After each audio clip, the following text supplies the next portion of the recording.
चूंकि इमाम हनीफा असल अक्सर मामलात में अकल को दखल देते थे और बाद में अहादीस उसके खिलाफ निकलती थी और फिर वो हनफियों को बाद में दिफा करना पड़ता था। कुछ इमाम अबू हनीफा अक्सर मसाइल में अकल को दखल देते थे, अक्सर मसाइल में अकल को दखल देते थे।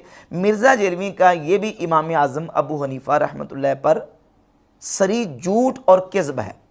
इमाम आज़म अबू हनीफा रहमतुल्लाह का जो मनहज है और जो मसाइल के इस्तिंबात व इस्तिखराज का जो उनका उसलूब है, और उनके यहाँ तो अदिल्ला अरबा हैं। सबसे पहले किताबुल्लाह कुरान मजीद, फिर सुन्नत रसूल, फिर इजमा, और फिर उसके बाद चौथा मरतबा आता है क़ियास और इज्तिहाद का।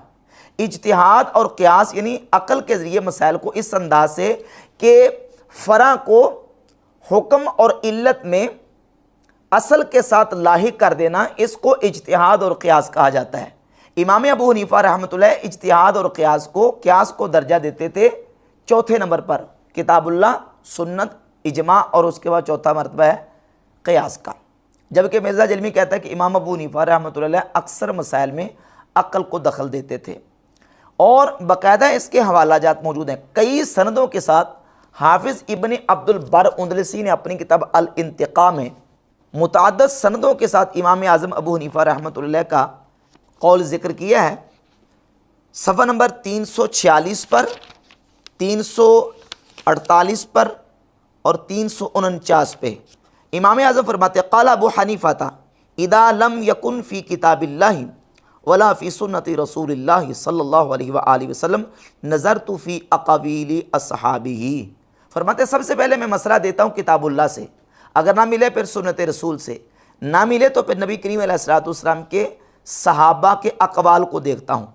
वला अख़रुजु अन क़ौलिहिम इला क़ौलि गैरिहिम, और फिर मैं सहाबा के कौल के बाद किसी के कौल को तरजीह नहीं देता, यानी सहाबा में से किसी के कौल को इख्तियार कर लेता हूँ। ये इमाम आज़म अबू हनीफा रहमतुल्लाह का जो मनहज है, इसको हाफिज़ इब्न अब्दुल बर उंदलसी ने अपनी किताब अल इंतिक़ा में, और इमाम इब्न हजर अस्क़लानी ने तहज़ीब व तहज़ीब की जिल्द नंबर 7 सफ़ा नंबर 325 पे यही रिवायत बयान की है। और इमाम बदरुद्दीन ऐनी उम्दतुल कारी शरह सहीह बुखारी की जिल्द नंबर 10 सफ़ा नंबर 51 पे ज़िक्र करते हैं कि अन्ना अबा हनीफ़ा क़ाल ला अतबउर रअय वल क़ियास। फरमाते हैं कि मैं, इमाम अबू हनीफ़ा फरमाते हैं कि मैं राय और क़ियास की इत्तिबा नहीं करता, मगर जब मुझे किताबुल्लाह और सुन्नत रसूल और कौल सहाबा में से कुछ ना मिले, ना किताबुल्लाह से कुछ मिले, ना सुन्नत रसूल से, और ना सहाबा इकराम रदियल्लाहु ताला अन्हुम के अक़वाल में से कोई कौल मिले, जब तक इनमें से कोई चीज़ मिल जाती है तो मैं क़ियास और इज्तिहाद, क़ियास और राय को दखल नहीं देता। मैं सबसे पहले क्या करता हूँ, किताबुल्लाह, फिर सुन्नत रसूल, फिर सहाबा इकराम रदियल्लाहु ताला अन्हुम के अक़वाल को बयान करता हूँ। इन 3 किताबों से भी अल्हम्दुलिल्लाह मैंने ये बात साबित कर दी, मुहद्दिसीन और उलमा की किताबों से। इमाम अबू हनीफा रहमतुल्लाह अलैह ने ये जो मनहज है अदिल्ला अरबा वाला, किताबुल्लाह, सुन्नत रसूल, इजमा और उसके बाद इज्तिहाद और क़ियास का, ये भी हदीस रसूल से लिया है।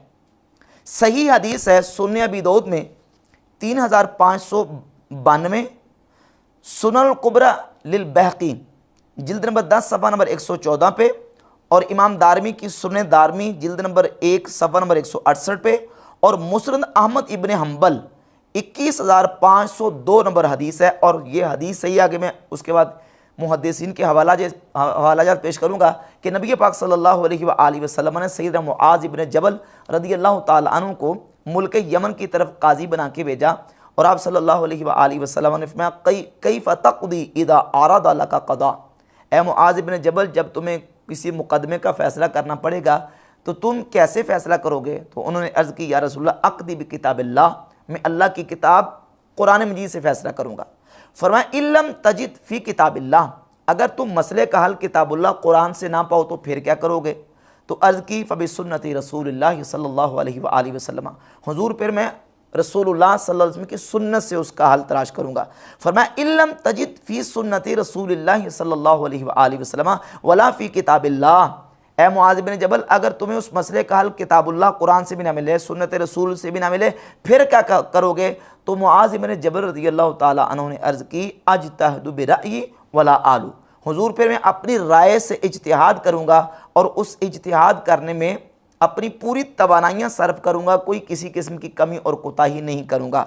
फ़दारबा रसूलुल्लाह सल्लल्लाहु अलैहि वसल्लम सदरहु, तो नबी पाक अलैहिस्सलातु वस्सलाम ने सैयदना मुआज़ इब्न जबल रदियल्लाहु ताला अन्हु के सीने पर हाथ मारा और अल्लाह रब्बुल इज़्ज़त की हम्द की, अल्हम्दुलिल्लाहिल्लज़ी वफ़्फ़क़ रसूलिल्लाह सल्लल्लाहु अलैहि वसल्लम लिमा यरदा रसूलुल्लाह।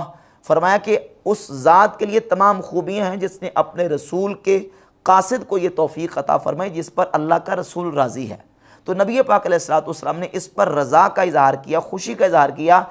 किस बात पे? सैयदना मुआज़ बिन जबल के उस उसलूब और मनहज पर कि सबसे पहले मसला किताबुल्लाह से, फिर सुन्नत रसूल से, और किताबुल्लाह और सुन्नत रसूल से मसला ना मिले तो फरमाते फिर मैं अपनी राय से इज्तिहाद करूँगा। इमाम आज़म अबू हनीफा रहमतुल्लाह चूँकि साबिन ताबई हैं, तो ताबई होने के अतबार से सहाबा के अक़वाल उनके नज़दीक हुज्जत हैं।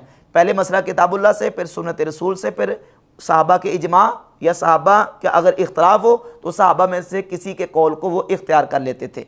ये मनहज था और उसके बाद इमाम आज़म अबू हनीफा रहमतुल्लाह इज्तिहाद की तरफ जाते थे।